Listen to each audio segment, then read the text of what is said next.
Stonehenge in England was finished around 4,400 years ago, using stones from a stone circle in Wales which was made 1,000 years earlier. Bella's Knap Long Barrow in England was made around 5,000 years ago.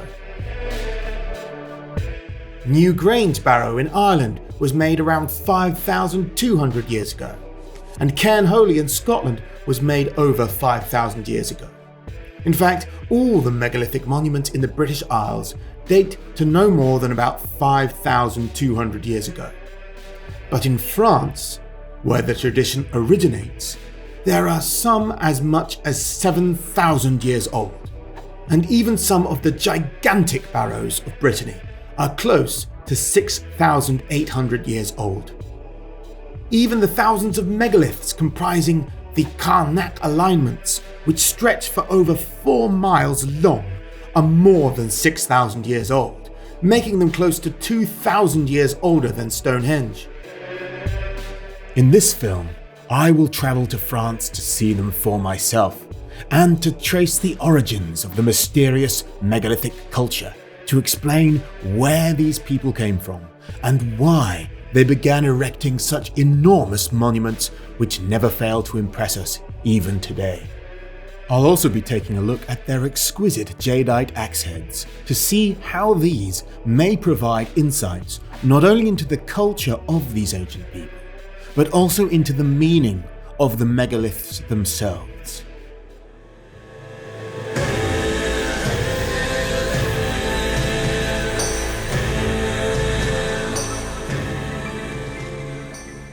Our journey begins a bit closer to home, in Cornwall.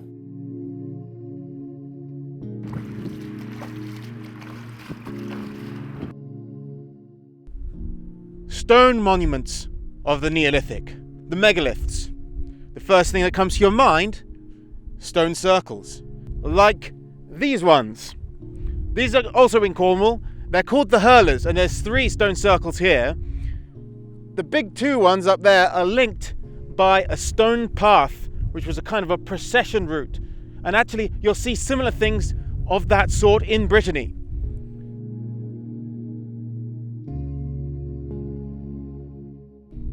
This is the archetypal Neolithic stone monument, a perfect circle. Although, in fact, they're not entirely perfect. One of them's sort of oval-shaped. But they didn't just make circles. They also made stone rows. Just a line of stones like this one. This one's called 9 Maidens, and we're in Cornwall, in southwestern England. Besides the 9 Maidens, there are also other stone rows in Britain, such as Merivale at Dartmoor, or the larger so-called procession path of West Kennet Avenue in Avebury. The thing that's really special about stone rows is that they appear to be one of the earliest of the megalithic monuments. And the entire tradition of megalithic monuments that arose in the late Stone Age in Western Europe appears to have begun in what's now Brittany in northwestern France. And Carnac boasts one of the most impressive of all the megalithic monuments in the world, which is a series of stone rows like this one here, but much bigger. Megalith is Greek. It literally means big stone. So how did this monumental tradition of using enormous rocks begin? And how far back does it really go? To find out, I'm boarding a ferry to France, where it all began. Au revoir, Angleterre. Now we cross the ocean blue to France to find the oldest megaliths and trace this tradition back to its inception, to the oldest megalithic structures in Europe. The people who built those were more familiar with this ocean than I am. They were avid travelers, very capable maritime culture, and we know that despite the fact that there are no boats preserved in their archaeological record, but we know that they were because of the extent of their culture across the North Atlantic, and because they built so many of their megalithic structures, especially in Brittany, close to the sea.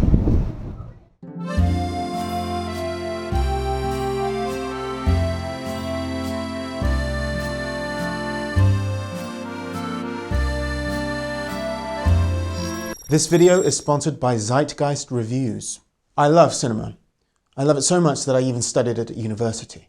And that's why I'm a bit upset that these days there is a trend towards the increasing politicization of cinema. Everywhere from Hollywood media to Netflix is dominated by very overt woke messaging. Seems like almost every film that comes out is anti-white or anti-family or some other way oriented towards social conditioning of an extreme left-wing variety. Thank goodness for Zeitgeist Reviews. It's an internet movie database that allows you to filter according to ethnic demographics, gender representation, woke messaging of other kinds. You can also filter films where there's a clear disparity between their critic rating on Rotten Tomatoes and the audience rating. Because generally, if the audience like it and the critics don't, it's probably because it's not woke. There's even special filters for niche topics like paganism. If, like me, you're interested in paganism and want to filter films that have paganism as a theme, well, this website allows you to do that. And you can contribute anonymous reviews of any film you want to the website to help others to filter through the rough to find the diamonds, those films that aren't catering to this woke agenda that seems to dominate Hollywood these days. Head over to zeitgeistreviews.com and you can enjoy cinema again. The link's in the description. These megalith monuments aren't limited to Britain, Ireland and France. They are found all over Western Europe with high concentrations in Iberia, and in the previous film I visited some impressive monuments in Portugal, such as the Great Dolmen of Zambujeiro and the Cromlech dos Almendres. Some people used to think the megalith culture originated there. By the late 18th century, most people believed the stone circles and dolmens had been built by Druidic Celts, but now we know they are much older. From the 19th century, experts started saying the megalithic culture had spread to Europe all the way from the Near East. Some argued that Brittany received the megalith culture from Iberia to the south, while others, such as Baron Anatole de Bonstetten, claimed in 1865 that the culture spread in the opposite direction, from Britain southward, and a similar view was repeated by the Marxist archaeologist Gordon Childe as recently as 1929. Once radiocarbon dating was invented, we could really start getting accurate dates. But you can't carbon date stone monuments, so the technique relies on nearby organic material like bones, which are not always available. The first tests from the 1960s onwards hinted that rather than being an import from the Near East, the oldest monuments may be those of Brittany. And as early as 1976, Sir Colin Renfrew suggested Brittany's megalith phenomenon grew out of the interaction of Mesolithic hunter-gatherers and incoming farmers. Now, thanks to advancements in genetic science and archaeology, recent studies have proven that the people of Neolithic Western Europe did indeed originate in Anatolia, but they did not bring a megalith tradition with them from the Near East. Rather, the early European farmers invented the tradition here in Brittany during the Late Stone Age, over 1,000 years after they arrived in Europe. A study by Paulson and colleagues in 2018 attempted to finally get some proper, reliable carbon dating of megalithic monuments around Europe, and basically confirmed that the phenomenon was a Western European invention that began in northwestern France between 6,000 and 7,000 years ago, and then spread across the Atlantic really quickly in just 200 or 300 years, perhaps as part of a new religion. Brittany had large earthworks up to 280 meters long around 4,900 BC, demonstrating massive social organization. They're the only large earthworks in Europe that directly precede megalith construction, and later megaliths are often associated with accompanying earthworks. The custom quickly spread north and south along the Atlantic coast into Britain and Iberia, while also jumping into Sardinia, and then spread by land into the French interior and up into Scandinavia, and finally experienced an early Bronze Age revival in Italy and Sicily, and even Britain, but this revival is associated with another race, the Belbeker people, rather than the original megalith builders of Anatolian origin. It is clear from the spread of the culture along the Atlantic and the Mediterranean, and from evidence of gene flow along the Atlantic, that the megalith builders were proficient seafarers. Comprehensive radiocarbon dating has revealed that the first megalithic structures were simple grave monuments called dolmens, and these were built in France, Iberia, Corsica, and Sardinia from around 4800 BC up until around 4000 BC. In Brittany, the tradition was more brief, lasting maybe just 200 or 300 years. But of all these regions, Brittany is the only one with the earlier monumental earthwork tradition that the dolmens could have grown out of.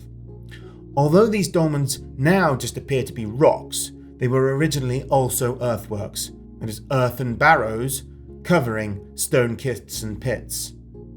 However, the Passy graves from the Paris Basin are the earliest dated monumental graves in Europe, likely as old as 5061 BC, with the next oldest appearing in Brittany later on, particularly around Carnac. The enormous Barrow of St Michel at Carnac is dated no older than 4782 BC, so it must be at least 200 years younger than the Passy graves, but is evidently a much more significant monument. There's a 17th century chapel built on top of it, and still room to spare for another chapel if they wanted one. Was actually erected in the mid-5th millennium BC, most likely around 4700 BC. Like many other tombs in Brittany, this barrow is associated with the polished jadeite axe heads from the Italian Alps. In fact, 13 of them were found inside of this barrow. Other graves in Brittany may well be older. Behind me, you can see a 15-meter high barrow known as the Barrow of Tumiac, but also as the Barrow of Caesar, because of a local legend which holds that Julius Caesar himself, during his campaigns against the Gauls 2,000 years ago, stood atop this great barrow and addressed his troops from it. It could be true. We don't know. At that time, the barrow was already thousands of years old. But there again, we don't really know, because unlike as with some other barrows, we haven't been able to obtain any reliable carbon dating from the contents of the barrow. But what has been found within the barrow, a great number of variscite beads, likely from Iberia, and 18 polished jadeite axe heads, great value, imported all the way from the Italian Alps. Certainly, this is a testament to the wealth and power of the kings of this region during the Neolithic. Based on the style of the barrow, it seems to be one of the earliest of the giant Carnac types. So tentatively, we might date it to the mid-5th millennium BC, or maybe, if it really is, as some believe, the more primitive of the giant mounds, it could be the first half of the 5th millennium BC, making it, the earliest of them all, of the larger kinds at least. Therefore, we can either conclude that the tradition began in the Paris Basin and spread to Brittany, or, if we consider the local earthworks that precede the monumental graves, then it seems more likely the tradition began in Brittany. It's important to note that genetic evidence reveals that the megalith builders were not descended from a single group of migrants from Anatolia, but rather two separate waves, one which spread westward along the Mediterranean and up into France, and the other which headed north through the Balkans and spread along the Danube towards Germany, where it became the linear pottery culture. Genetic evidence from the early 7th millennium cemetery at Gourgy in the Yonne Valley on the southeastern side of the Paris Basin shows that the two cultures mixed together again here after having been separated for about 1,000 years. These graves are close to the first monumental graves at Passy, which is also in the Yonne Valley. And neither of these cultures were pure Anatolians by this stage, as each had mixed with the indigenous European hunter-gatherers known by geneticists as Western hunter-gatherers. The early farmers in the south of France had over 30% hunter-gatherer ancestry, while those further south in Portugal were about 21% native, and those in West Germany were 39% native. The megalith tradition has no earlier precedents among LBK farmers in Germany, nor among the farmers in the Mediterranean. So there remains a possibility that the old theory of Colin Renfrew from the 70s, that the tradition has its roots in the indigenous Mesolithic customs of the native hunter-gatherers, is actually true.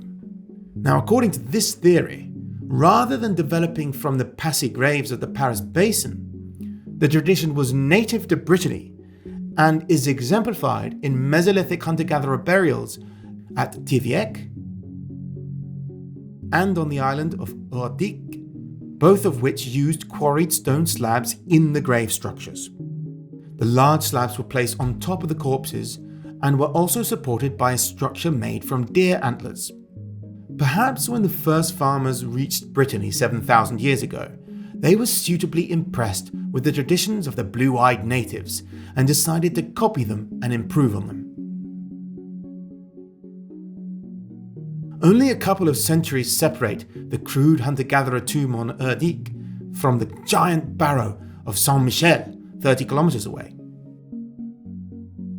It's worth mentioning that even Stonehenge was built on the site of a Mesolithic hunter-gatherer holy site made of timber poles, and that genetic analysis of the elites in Ireland's giant megalithic tombs, such as Newgrange, has revealed that they were inbred and not only descended on their paternal lines from the dark-skinned blue-eyed Mesolithic hunter-gatherers who preceded the first farmers, but also, despite being of mostly Anatolian descent, exhibited these same physical traits, which may have been bred into the elites through the practice of inbreeding, which kept their bloodlines precious.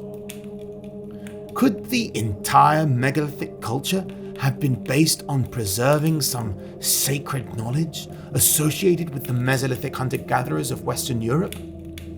I made another video which explores this further if you'd like to learn more. It is likely the diverse forms of elaborate megalithic passage tombs found around Europe developed from the early dolmens. The earliest accessible megalithic tombs are also found in northwestern France, dating to as far back as 4,500 BC, about 500 years before they show up in the British Isles or Iberia. These tombs could be reopened, allowing for multiple burials over centuries, and they represent a new tradition in Western Europe, which includes the long barrows of Wessex, the great passage tombs of the Boyne Valley in Ireland, and many other large passage graves from Scotland to Portugal. In Brittany, we can see a transitional form of monument between the crude dolmens of the early 5th millennium BC and the more elaborate passage tombs which followed them. For example, this is the Barrow of Kercado, which has been carbon dated to between 4,500 and 4,100 BC and is situated in the Morbihan region of southern Brittany, which has a remarkable concentration of such megalithic monuments. One regional development from the dolmen is known locally as the Covered Alley. This one is on Île Grande on the north coast of Brittany. It's high up on the island and would have overlooked the sea.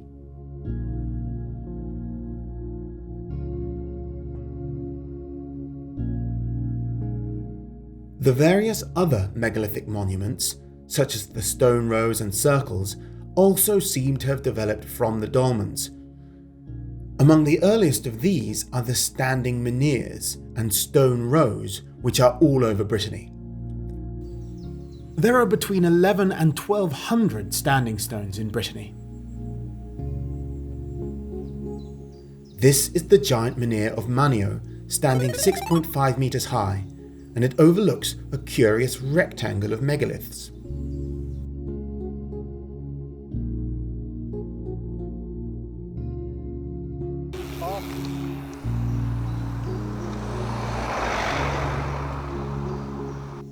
This is the great menhir of Kercado, which legend holds is guarded by a magic rooster.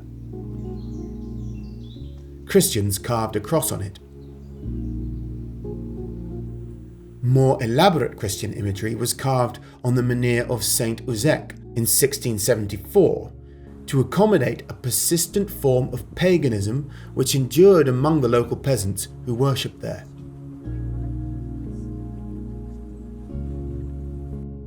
Most menhirs can't be dated, as even when datable items are found nearby, they could have been put there long after the erection of the stone. However, the enormous broken menhir at Locmariaquer, which was over 20 meters tall, has been dated to about 4700 BC. This is the Grand Menhir Brisé. It has been described by experts as possibly the greatest undertaking of human engineering in European prehistory. This stone, before it was broken into these 4 pieces, weighs over 300 tons. And it was part of a line of megaliths. All the rest are missing now, and they're represented by just these piles of stones. That was erected early in the 5th millennium BC. So this is one of the earliest of all the monuments of the megalith culture. But this menhir was likely famous for a long distance far from Brittany, and may in fact have been one of the catalysts that led to the spread of the megalith culture, and certainly involved the labour of a huge number of people, revealing that there were very complex social organisations and a hierarchy which could call upon the labour of hundreds and hundreds of people. Maybe the majority of the strong men in all of Brittany were involved in the erection of this menhir. But despite that, it was only upright for a few centuries before it fell. And the most likely explanation for why it fell is that there was an earthquake, because seismic activity in this region has been recorded at that time. So that would explain why it has these very clean breaks and why it's fallen in this, exactly where it had previously stood. It seems that after the fall of this menhir, the erection of giant menhirs ceased. So perhaps that cataclysmic event really shook the people who were involved in the religion of these giant menhirs, and they didn't want to do that anymore. They thought that this was a bad omen, perhaps. And it's also interesting that several of the tombs, the giant barrows of the Brittany region that were built in the mid-5th millennium BC, have reused these giant menhirs, which often have, including this one, have carved symbols on the side of them. This one has an image of what's called the axe plough, but is sometimes interpreted as being a sperm whale. But other times there's goats and cows and other things, and they are reused for the local tombs, including the tomb right behind the menhir. Another of the stones, thought to be from the same row and standing 10 meters tall, was decorated with images of animals and tools, and was broken in half, perhaps by the same earthquake, around 4000 BC. One half now forms the capstone of the adjacent tomb known as Table de Marchands, Table of the Merchants, which was built around 3300 BC, around a large decorated end stone which had been there since approximately 4500 BC.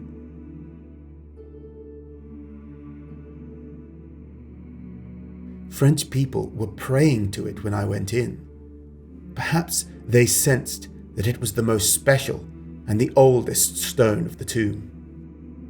But these kind of heavily decorated menhirs are not seen after 4000 BC, perhaps due to the earthquake destroying them and thereby changing religious attitudes towards this tradition.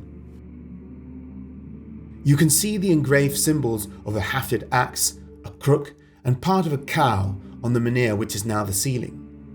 The other half of this broken menhir was found in 1984 to have been used for the capstone of another giant barrow tomb on the nearby island of Gavrinis, which I shall visit later in this film. On it can be seen the rest of the cow from the other half, as well as a goat-like creature and what some have interpreted as a sperm whale. As I said at the start, the stone rows are some of the oldest of all megalithic monuments. Those stone rows at Carnac in Morbihan, southern Brittany, are the most impressive and largest of this type of monument. They're also the oldest. It's very hard to date them, especially because they are unlikely to have been built all in one go, according to a plan for a finished monument, but they have been expanded over the centuries. However, the fact that part of the Carnac rows passes over the Barrow of Locmariaquer too indicates that this section at least probably dates to the later 5th millennium BC. Therefore, most of these stones were likely in place over 1,000 years before Stonehenge was finished. The alignments of Menhir and the alignments of Carnac, sometimes collectively known as the alignments of Carnac. Alignement in French, what was known in England as stone rows, found on Dartmoor and in Cornwall as well. And certain people like to make a big deal out of the idea that they're somehow aligned with some celestial position of the stars or the sun. But if you look at them, they're not even aligned with each other. None of them are in a straight line, and they do not continue in straight lines. They go up and down hills, curving with the landscape. The size of the stones corresponds to their height along the hill. So as you get higher, they get larger. So it seems that the people who built them were more concerned with altitude than with solar or celestial events of any kind. There is, along this alignment, a dolmen at a corner, at a junction, just over there. And that one is actually aligned to face the solstice sunrise, which was a couple of days ago. However, there are many other dolmens in the same region which aren't. So it seems a bit of cherry picking to focus on the one that is when the majority aren't. If you want to make this big argument that the entire megalithic culture was centered around the solstices, it just doesn't add up when you look at all of the megalithic monuments together. So the builders weren't trying to make exact straight lines, but they did want the larger stones to be higher up for some reason.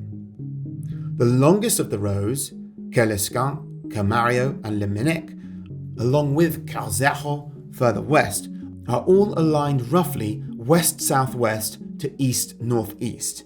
So maybe there is some kind of concern with the summer sunrise or winter sunset. But it's pretty higgledy-piggledy, and the smaller rows are not aligned this way at all. Also, some of the rows started out as separate monuments and were later joined up as they were extended. The hillside at Kercado was once littered with large granite blocks and rocky outcrops, increasing in size as you go higher up the hill. Therefore, the stone rows here are simply modifications of a pre-existing natural feature. They simply stood the stones up close to where they were found and arranged them in rows. Experts think that the oldest parts of the rows might be the parts on the hills where we find stone enclosures of various shapes. In this case, the stone rows began as procession paths leading to the enclosures, just like the giant procession path roads leading to the giant stone circle at Avebury in England. The very early Barrow of St Michel, which is the largest barrow on the continent by the way, was built on top of a natural hill. And at the top of an even larger hill overlooking Carnac sits the Kercado passage tomb. Okay, I'm coming.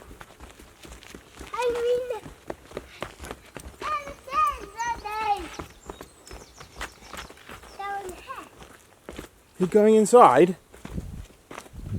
Look. Oh, it looks scary. Are you going to go in? Yeah. Go on.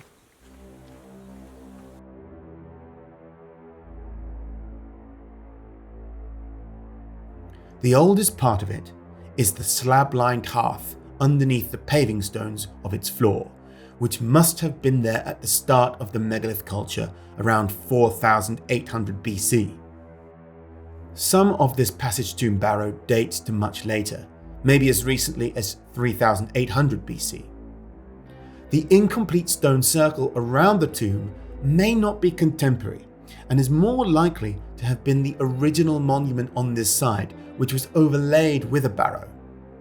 It is thought, therefore, that the stone monuments on the biggest hills ended up being overlain by giant barrows and passage graves, while those on the smaller hills were enclosed in stone circles and other enclosures and furnished with processional stone rows, which eventually grew into the massive Carnac stone rows.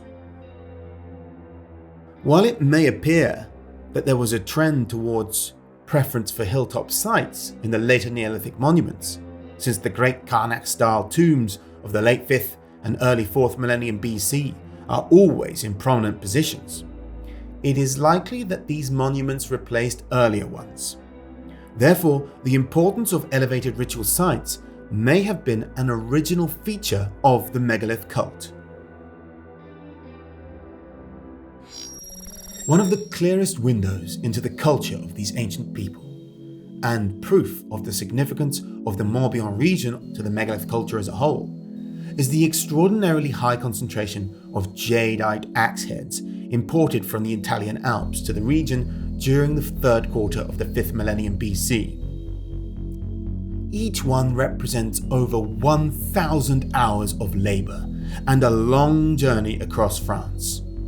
The axe heads were exported across Europe, but the greatest concentration found outside the Alps is found here in Morbihan. We can't be sure why this is, but one possible explanation is that the region was wealthy from salt production, which was the case in the contemporary Varna culture in Bulgaria. The Varna people were the first to master goldsmithing, and just like the contemporary megalith builders in France, they imported jadeite axe heads from Italy. There is no evidence of salt production in Brittany from that time, but the conditions are just right for it, and so people do it a lot there now, and it would explain the wealth of the region in the Neolithic. A study in 1999 looked at the distribution of 3,257 polished stone axes from Brittany and found that they are much more common in the coastal regions. The highest density is in the Morbihan region around Carnac, and also on the peninsula of Cornouailles. It was reported earlier in the 50s that in some of these areas, practically every single field they checked had polished stone axes in. They fetch a pretty penny, so I wish I'd found one. Such axe heads were often placed in groups where they were deposited, standing with the butt in the ground and the cutting edge upwards. Many have compared them to the standing stones which they are often found close to. Across Western Europe, it is mostly only in southern Brittany that large alpine axe heads are placed in the burial tombs, whereas elsewhere they were ritually deposited in seemingly sacred places including caves, bogs, rocky outcrops, or at the foot of menhirs. However, when Cairnholy in Scotland was excavated in 1949, a fragment of a polished jadeite axe head was found in the antechamber of one of the cairns, perhaps showing influence from Brittany. The equivalence between these axe heads and the shaped menhirs is strengthened by the way in which those found in the chamber of the Barrow of St Michel were set vertically into the ground, rather like standing stones. The local giant menhirs have indeed been shaped, and if the giant structures do represent axe heads, then it shows that these were extremely important symbols in this culture. Another view, one which survives in the folklore of Brittany, Britain, and Ireland, is that the stones represent human figures, but most do not resemble people in my opinion. This one's obviously a modern creation. Others say the standing stones are phallic, representing male virility, and the enormous Kerloas menhir has a pair of round shapes carved near the bottom that invite comparison to testicles. But the identification of the menhirs as phallic objects does not preclude their identification with the axe heads, because those are phallic too.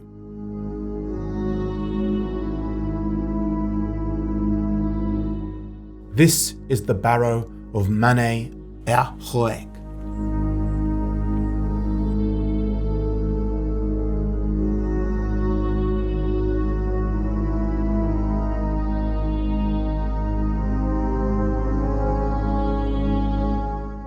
Oh, it's very dark in this one and very low.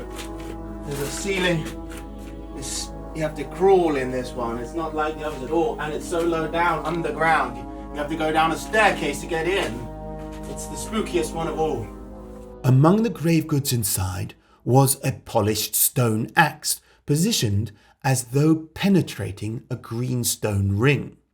These polished stone rings were introduced to Brittany from the Paris Basin and are testament to the genealogical link between these two regions.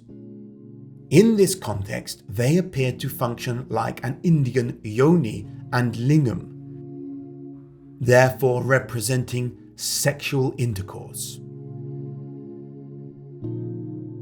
The axe heads in Brittany were reshaped and polished even more after being imported, so that they conformed to the preferred local style, a style which is also depicted on the rock carvings on the interior of the cairn of Gavrinis island off the coast of Morbihan.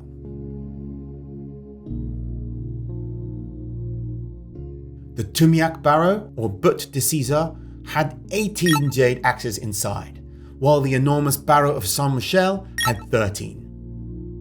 These high concentrations of exotic jade axes in the large tombs of Carnac, combined with the impressive scale of the monuments themselves, reinforces the argument that these were the product of an intense concentration of power, wealth, and authority, centered around a privileged, perhaps sacred elite whose bodies were interred within.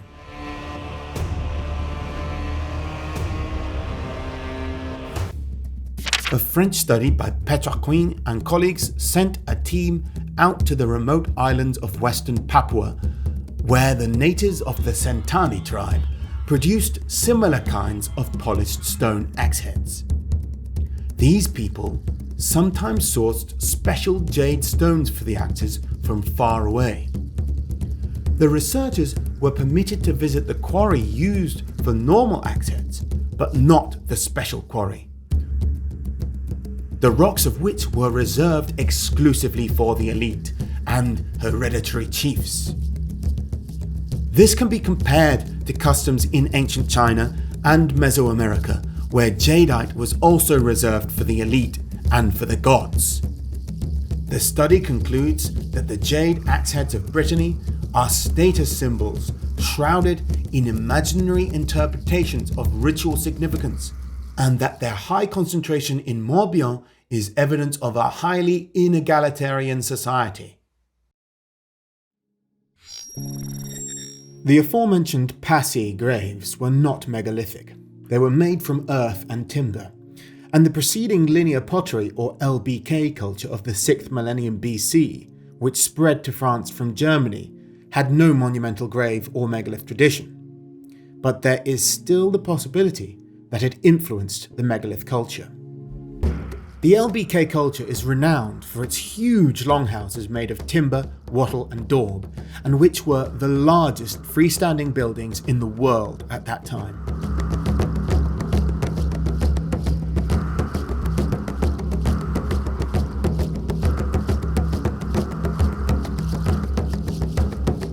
The westward expansion of the LBK culture into France is called the Villeneuve-Saint-Germain culture, or VSG for short. They had similar ceramic decorations and tools to the LBK, but their houses were more trapezoidal in shape compared to the typically rectangular LBK houses. Their descendants in the Sarni culture in the Paris Basin are the ones who made the early non-megalithic long barrows. At Balloy, 20 miles north of Passy, they built graves and long barrows directly over the top of earlier VSG longhouses that had been abandoned for over 200 years. The tradition of VSG longhouses expanded all the way to Brittany and finally as far as the south coast of Morbihan. Large barrows with accessible megalithic chambers appeared in Brittany from the mid-5th millennium BC. You can't enter them now, but the Tumiac Barrow and the Barrow of St Michel contain such chambers, as you can see in this diagram.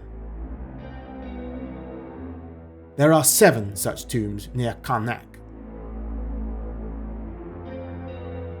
While I said earlier that the use of large stones in these grave monuments may derive from a native tradition among Brittany's hunter-gatherers, there are also striking parallels between the early barrows and the older VSG longhouses.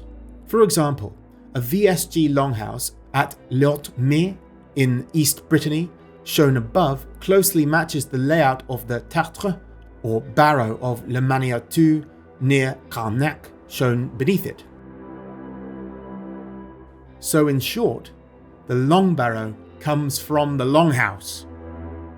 VSG style pottery has been found at Kercado near Carnac and the nearby cairn of Hroëck, which is 140 meters long and dated between 4300 and 4200 BC, echoes the shape of trapezoid VSG longhouses from over 500 years earlier. The cairn contained a mini jadeite axe pendant, a bit like a Thor's hammer, variscite beads, likely from Iberia, and a large variscite oblong pendant with 5 variscite disc beads. The central section contained a small stone-built chamber, roofed by a megalithic capstone, which is a fragment of an older standing stone. It was restored in 1992 and may once have been larger, but it was never very tall, always having this long, low appearance. It lies right next to the Great Broken Megalith and the Table de Marchands barrow. I'll need a boat to reach the next tomb I'm visiting. The tomb of Gavrinis stands atop an island in the middle of the Gulf of Morbihan. But 6,000 years ago, the sea was about 5 meters lower, so this area was a marshy plain crossed by rivers. Back then, you could reach the Barrow of Gavrinis on foot, but it was at the top of a hill, visible from far away.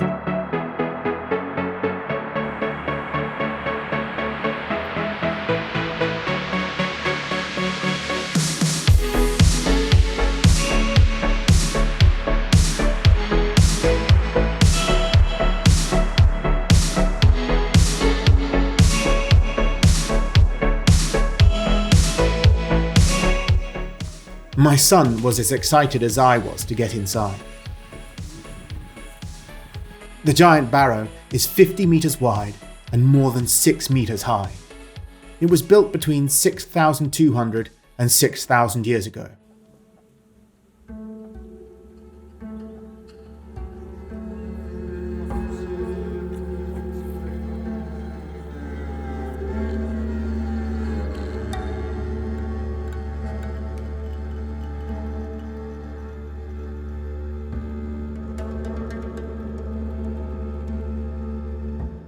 All the stones in the passage are decorated with patterns. Some patterns are broken by the later addition of axes, bows, and arrows.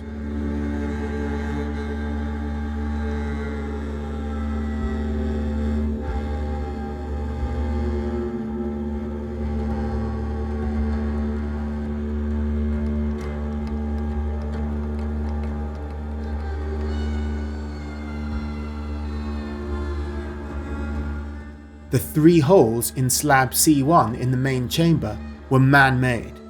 Who knows what for? As far as I know, they are unique. The interior really reminded me a lot of New Grange in Ireland, which was built about 1,000 years later.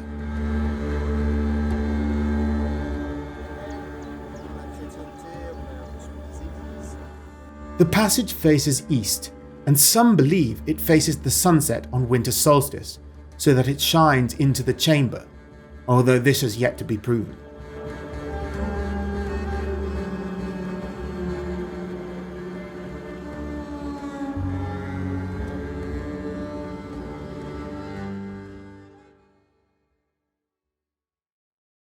The adjacent island of Longhouse boasts two horseshoe-shaped megalith enclosures, which can be compared to the hilltop enclosures of Carnac. 2.4 miles south of Gavrinis, on a promontory overlooking the Quiberon Bay, stands another giant cairn, known as Petit Mont.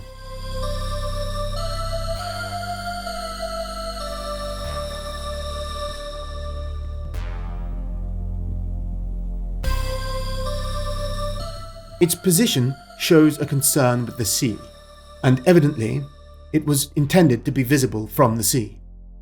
Standing atop the cairn today, you can see for miles.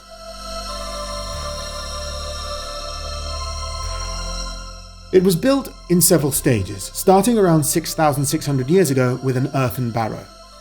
100 years later, the first non-accessible stone cairn was built on top of the barrow.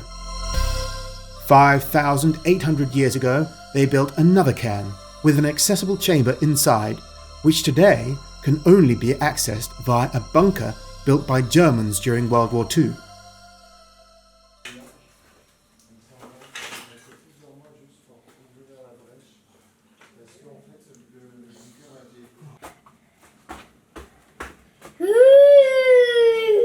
Spooky. Look what's it out.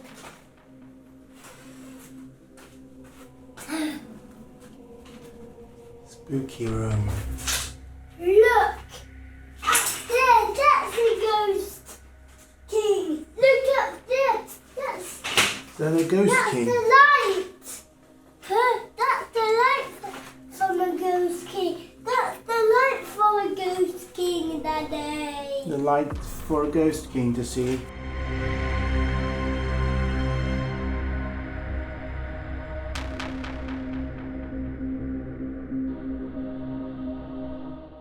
"900 years later, a third cairn was constructed, which is 4,700 years ago, towards the end of the Neolithic.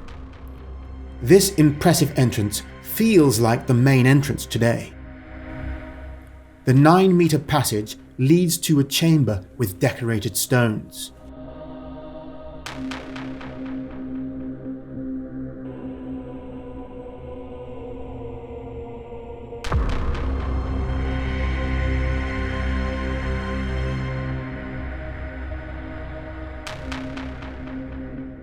Some are typical Neolithic designs.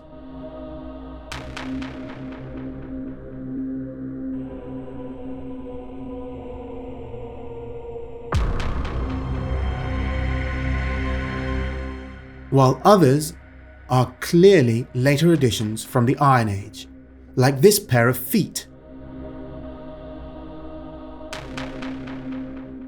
Or this 17-spoked wheel. Spoked wheels were not invented until the Bronze Age. The tomb was reused by local Gallic Celts in the Iron Age, who left plates, ceramics and other domestic items inside. In Roman times, the tomb seems to have once again become a cult site, as we find fragments of figurines and idols of different deities, mostly Venus, who it seems was then associated with the cairn.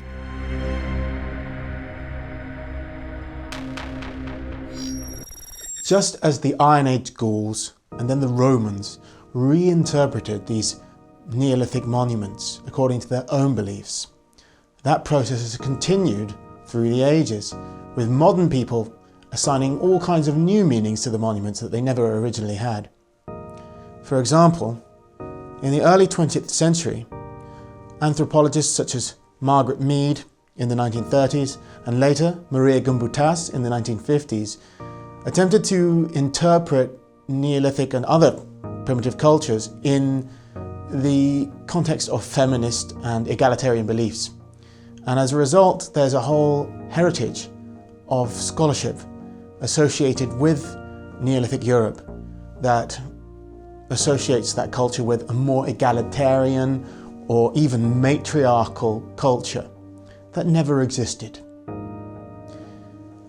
Besides the evidence I presented in this film, talking about the Jadeite axe heads and the findings of Petroquin and colleagues, there have also been more recent genetic studies that have conclusively debunked the works of Muriag and Boutas and others. In 2020, Cassidy and colleagues looked at the DNA of the people in the Newgrange Passage tomb and other major megalithic monuments in Ireland, and found that they all belonged to a very closely related elite.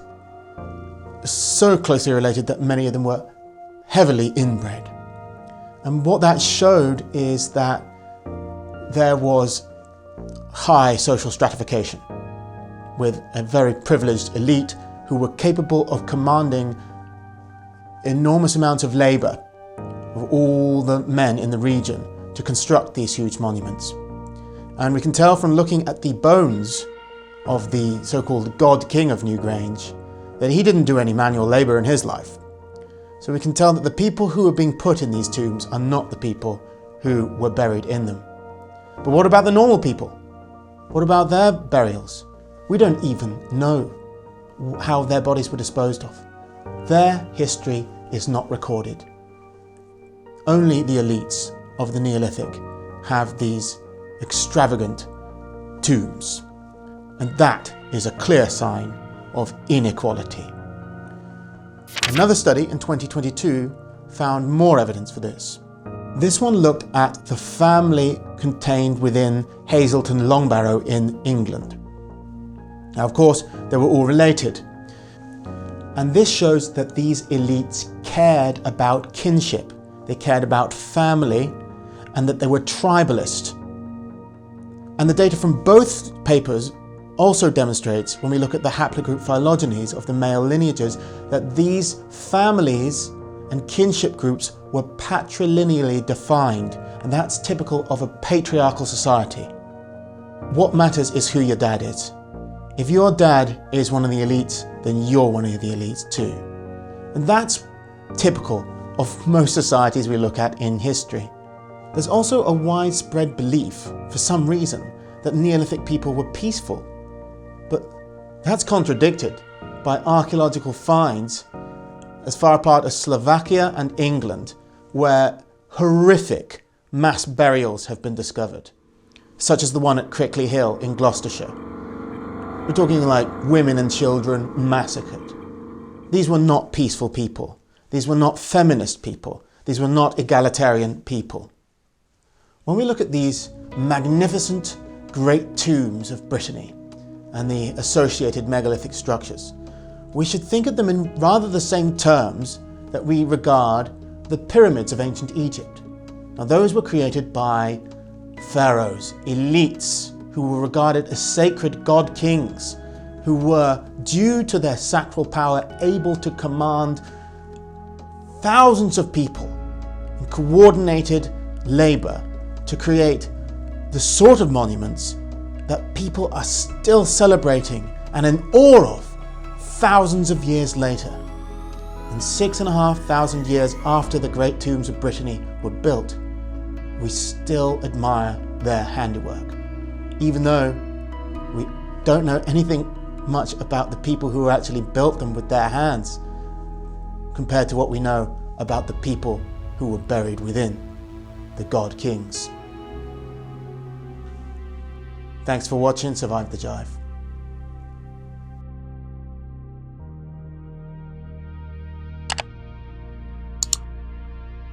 I can only run this channel thanks to the generous contributions of conscientious patrons. I accept several cryptocurrencies and also one-time donations via PayPal, but if you want to get access to exclusive content, then please become a patron on Patreon or Subscribestar.